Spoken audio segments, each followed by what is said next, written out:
یہ خطبہ جمعہ میں معراج الرسول صلی اللہ علیہ وسلم کے تعلق سے گفتگو چل رہی تھی اور بہت ساری باتیں رہ گئی تھی۔ میں چاہتا ہوں کہ اس موضوع کو آپ حضرات کے سامنے بیان کروں۔ وقت کی قلت اور کمی کی وجہ سے میں بڑی تیزی کے ساتھ مختصراً انداز میں اس موضوع کی وضاحت کرنے کی کوشش کروں گا۔ رب العالمین سے دعا کروں کہ رب العالمین سب سے پہلے ہمیں، اس کے بعد آپ سبھی لوگوں کو اس پر عمل کرنے کی پوری توفیق عطا فرما، آمین یا رب العالمین۔ آئیے سب سے پہلے اسی آیت کریمہ کا ترجمہ آپ کے سامنے رکھی جائے جو ابھی تلاوت کی گئی ہے۔ سبحان الذی اسری بعبدہ لیلا من المسجد الحرام،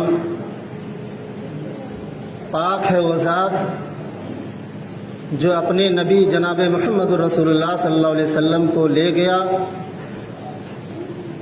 مسجد حرام سے الی مسجد الاقصی، مسجد اقصی تک، الذی بارکنا حولہ، اور اس کے ارد گرد بہت ساری برکتوں سے گھیر رکھا۔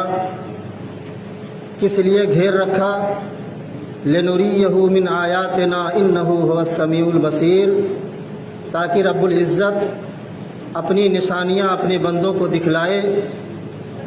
انہ هو السمیع البصیر، بے شک رب العزت بہت زیادہ سننے والا اور بہت زیادہ دیکھنے والا ہے۔ یہ اس آیت کریمہ کا ترجمہ ہوا۔ پچھلے خطبہ جمعہ میں نے اسرا کے تعلق سے آپ حضرات کے سامنے بات رکھی تھی، اور تقریباً اللہ کے نبی صلی اللہ علیہ وسلم کو پہلے آسمان تک پہنچنے کا ذکر آپ تک بیان کیا گیا تھا۔ میں چاہتا ہوں کہ وہیں سے اپنی بات کو شروع کریں، اور میں نے بیان کیا تھا کہ اسراء اور معراج کا واقعہ بڑا عجیب و غریب ہے۔ سننے کے بعد ہمارا یہ دماغ یہ تصور نہیں کر پاتا کہ یہ کتنا عجیب و غریب واقعہ ہے، اور ایک مسلمان کے لیے، ایک کلمہ گو کے لیے اس کے اوپر یہ لازم اور فرض بنتی ہے کہ اس واقعے کو سمجھیں اور اس کے اوپر ایمان رکھیں۔ جناب محمد رسول اللہ صلی اللہ علیہ وسلم کا سفر آسمانی سفر ہے، اور ایک ہی رات میں یہ سارے معاملے، یہ سارے واقعات ایک ہی رات میں پیش آتے ہیں۔ معراج کا ابتدا بیت المقدس سے شروع ہوتی ہے۔ وہاں جبریل امین جب آپ کو لے کر کے چلتے ہیں آسمان کی جانب، جس کی لمبائی اور چوڑائی کے بارے میں آپ کو معلوم ہے، بتا چکا ہوں۔ دروازہ کھٹکھٹایا گیا آسمان کا، دربان پوچھتا ہے کہ کون؟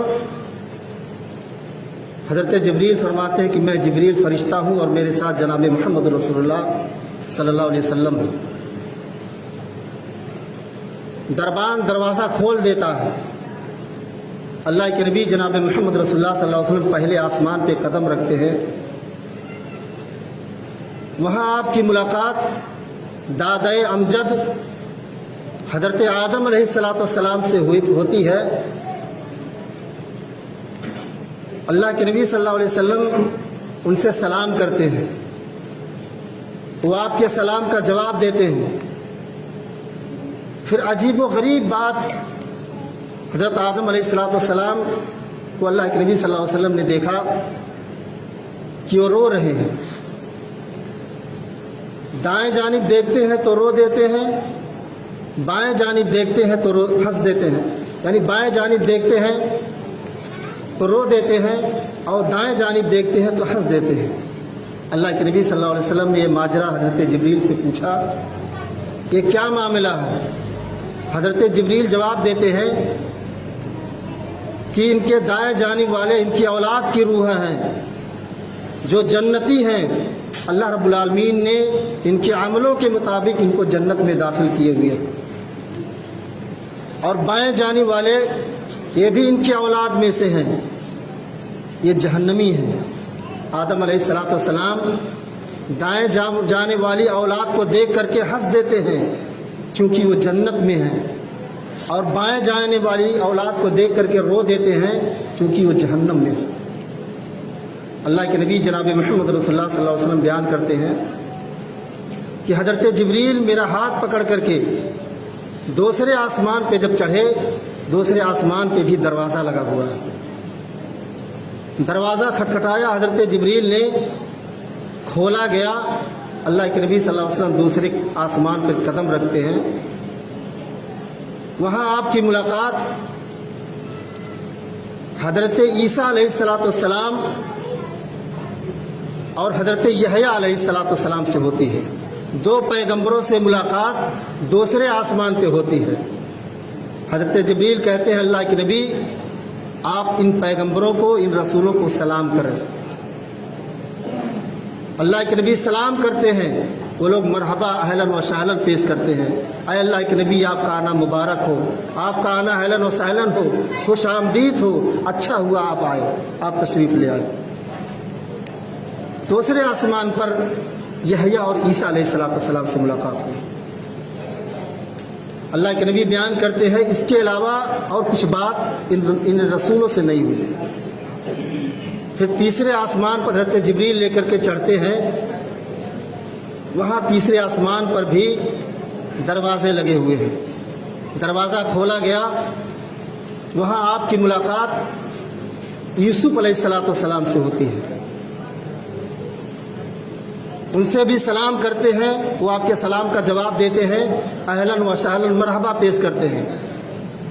اللہ کے نبی جناب محمد رسول اللہ صلی اللہ علیہ وسلم بیان کرتے ہیں کہ میں نے حضرت یوسف علیہ السلام کو دیکھا، یہ اتنے زیادہ خوبصورت تھے، اتنے زیادہ حسین و جمیل تھے، یہ اتنے زیادہ حضرت یوسف علیہ السلام خوبصورت تھے کہ شاید اتنا زیادہ خوبصورت کوئی بھی رسول، کوئی بھی پیغمبر نہیں۔ ایسا لگتا ہے کہ اللہ تبارک و تعالیٰ نے آدھی خوبصورتی یوسف علیہ السلام کو دے دیا ہے اور آدھی خوبصورتی دنیا والوں کو دے دیا ہے، اتنے خوبصورت تھے حضرت یوسف علیہ السلام۔ تب تو حضرت زلیخا آپ کے اوپر دیوانہ ہو گئی تھی ان کی خوبصورتی کو دیکھ کر۔ اللہ کے نبی جناب محمد رسول اللہ صلی اللہ علیہ وسلم بیان کرتے ہیں اس کے بعد حضرت جبریل مجھ کو لے کر کے چوتھے آسمان پہ چڑھے۔ چوتھے آسمان پہ بھی دروازے لگے ہوئے ہیں، آپ کے لیے دروازہ کھولا گیا، وہاں آپ کی ملاقات حضرت ادریس علیہ السلام سے ہوتی ہے۔ وہ بھی اہلاً و سہلاً پیش کرتے ہیں، اے اللہ کے نبی آپ کا آنا مبارک ہو، آپ کا آنا اہلاً و سہلاً ہو، خوش آمدید ہو، اچھا ہوا آپ تشریف لے آئے۔ اللہ کے نبی بیان کرتے ہیں سلام و کلام کے بعد حضرت ادریس سے کچھ بات نہیں ہوتی۔ جبریل مجھے میرا ہاتھ پکڑ کر کے پانچویں آسمان پر جب لے کے گئے، میرے لیے دروازہ کھولا گیا، پانچویں آسمان پر میری ملاقات حضرت ہارون علیہ السلام سے ہوتی ہے۔ جبریل کہتے ہیں اللہ کے نبی ان سے سلام کرو، یہ محبوب پیغمبر ہیں، ہارون علیہ السلام ہیں، آپ ان سے سلام کرو۔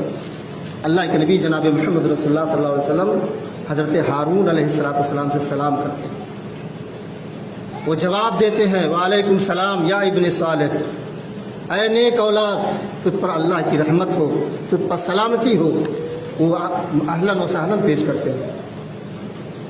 اللہ کے نبی صلی اللہ علیہ وسلم فرماتے ہیں کہ مجھے لے کر کے چھٹے آسمان پہ چلا گیا۔ حضرت جبریل مجھ کو لے کر کے چھٹے آسمان پہ جب گئے، میرے لیے دروازہ کھول دیا گیا، چھٹے آسمان پر میری ملاقات موسیٰ علیہ السلام سے ہوتی ہے۔ میں ان سے سلام کرتا ہوں، میرے سلام کا جواب دیتے ہیں موسیٰ علیہ السلام۔ میں آگے بڑھنے لگا، میں نے دیکھا کہ کسی کے رونے کی آواز آ رہی ہے چھٹے آسمان پر۔ میں مڑ کر کے دیکھا تو موسیٰ علیہ السلام زار و کتار رو رہے ہیں۔ حضرت جبریل نے پوچھا کہ اے موسیٰ علیہ السلام، آپ کیوں رو رہے ہو؟ کیا معاملہ ہے؟ کہنے لگے کہ اے جبریل، میں اس لیے رو رہا ہوں کہ میرے بعد ایک پیغمبر آیا ہے، میرے بعد ایک رسول آیا ہے، جس کی امت کے لوگ زیادہ جنت میں جائیں گے۔ وہ سب سے بعد میں آئے ہیں، لیکن سب سے پہلے جنت کے اندر جائیں گے، اور ان کے امتیوں کی تعداد جنت میں جانے کی زیادہ ہوگی۔ ہم بنی اسرائیل میں بھیجے گئے، ہماری امت کے لوگ کب جنت کے اندر جائیں گے؟ یہی سوچ کر کے موسیٰ علیہ السلام زار و کتار ہو رہے، اور یہ بھی سوچ کر کے رونے لگے کہ امت محمدیہ کا کوئی بھی آدمی، اگر محمد صلی اللہ علیہ وسلم کا کوئی بھی امتی کوئی نیک کام کرے گا، اس کا ایک حصہ اجر جناب محمد رسول اللہ صلی اللہ علیہ وسلم کو ایک حصہ ثواب ان کو دیا جائے۔ اتنے بڑے پیغمبر، اتنے بڑے رسول، یہ اللہ رب العالمین کی خوش نصیبی ہے کہ ہمیں جناب محمد رسول اللہ صلی اللہ علیہ وسلم جیسا رسول ملا ہے، پیغمبر ملا ہے۔ کہ موسیٰ جیسا پیغمبر یہ رشک کیا کرتے تھے، اللہ سے دعائیں کیا کرتے تھے کہ رب العالمین تو مجھے رسول نہ بنا کر کے، پیغمبر نہ بنا کر کے، تو مجھے جناب محمد رسول اللہ صلی اللہ علیہ وسلم کا ایک ادنا امتی بنا دیتا تو یہ میرے لیے بڑی فخر کی بات ہوا کرتی تھی، بڑی شرف کی بات ہوا کرتی تھی۔ اللہ کے نبی جناب محمد رسول اللہ صلی اللہ علیہ وسلم بیان کرتے ہیں کہ حضرت جبریل مجھ کو لے کر کے 7ویں آسمان پہ چڑھتے ہیں۔ آسمان کتنے ہیں؟ 7 ہیں۔ 7ویں آسمان پر حضرت جبریل جب اللہ کے نبی صلی اللہ علیہ وسلم کو لے کر کے چڑھتے ہیں، آپ کے لیے دروازہ کھول دیا جاتا ہے۔ وہاں آپ کی ملاقات حضرت ابراہیم علیہ السلام سے ہوتی ہے۔ آپ نے دیکھا، آپ نے ان سے سلام کیا، وہ آپ کے سلام کا جواب دیتے ہیں۔ آپ نے دیکھا کہ ابراہیم علیہ السلام بیت معمور کی دیوار سے ٹیک لگا کر کے بیٹھے ہوئے ہیں۔ اور میں بتا دوں تھوڑا سا رک کر کے، بیت معمور کیا ہے؟ یہ بیت معمور جیسے خانہ کعبہ میں دنیا کے بیچوں بیچ سینٹر میں خانہ کعبہ اللہ کا پاک گھر اللہ نے بنایا ہے۔ مکہ میں خانہ کعبہ جیسے ہے دنیا کے بیچ میں، ایسے ہی آسمان پر بیچوں بیچ میں اللہ نے بیت معمور بنا دیا ہے۔ اللہ کے نبی صلی اللہ علیہ وسلم بیان کرتے ہیں کہ اگر بیت معمور کو اوپر سے گرایا جائے تو سیدھے خانہ کعبہ کے اوپر گرے گا۔ یہاں دنیا والے طواف کرتے ہیں، دنیا والے 7 چکر لگاتے ہیں، حج کرتے ہیں، طواف کرتے ہیں، عمرہ کرتے ہیں۔ وہاں آسمان پر بیت معمور میں 70,000 فرشتے روزانہ اس بیت معمور کا طواف کرتے ہیں۔ اللہ نے خانہ کعبہ کے سیم ٹو سیم اوپر بیت معمور بنایا،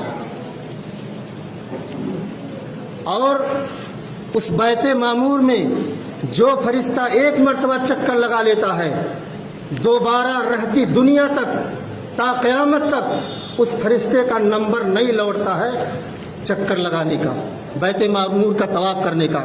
آپ غور کیجئے گا کہ اللہ تبارک و تعالیٰ نے کتنی تعداد میں فرشتوں کو بنا رکھا ہے، جو 70,000 فرشتے روزانہ بیت معمور کا طواف کرتے ہیں۔ جو فرشتہ ایک مرتبہ کر لیتا ہے دوبارہ اس کی باری نہیں لوٹتی ہے۔ اندازہ لگائیے، تھوڑی دیر کے لیے آپ غور کیجئے، اللہ نے فرشتوں کی تعداد کتنی زیادہ بنا رکھی۔ اللہ کے نبی جناب محمد رسول اللہ صلی اللہ علیہ وسلم بیان کرتے ہیں کہ بیت معمور سے جب میں آگے بڑھا تو سدرۃ المنتہا، قرآن کریم کے اندر آیا ہے سدرہ کا لفظ، سدرۃ المنتہا، جس کے پار بیر کا درخت ہے، بیر کا پیڑ ہے، اور وہیں بھی اللہ نے جنت کو بنا رکھا ہے۔ اللہ کے نبی جناب محمد رسول اللہ صلی اللہ علیہ وسلم بیان کرتے ہیں کہ جب میں سدرۃ المنتہا پہ پہنچا، میں نے دیکھا بیر کے درخت میں اتنے بڑے بڑے پھل لگے ہوئے ہیں، اتنے بڑے بڑے پھل لگے ہوئے ہیں جیسے بڑے بڑے مٹکے ہوتے ہیں،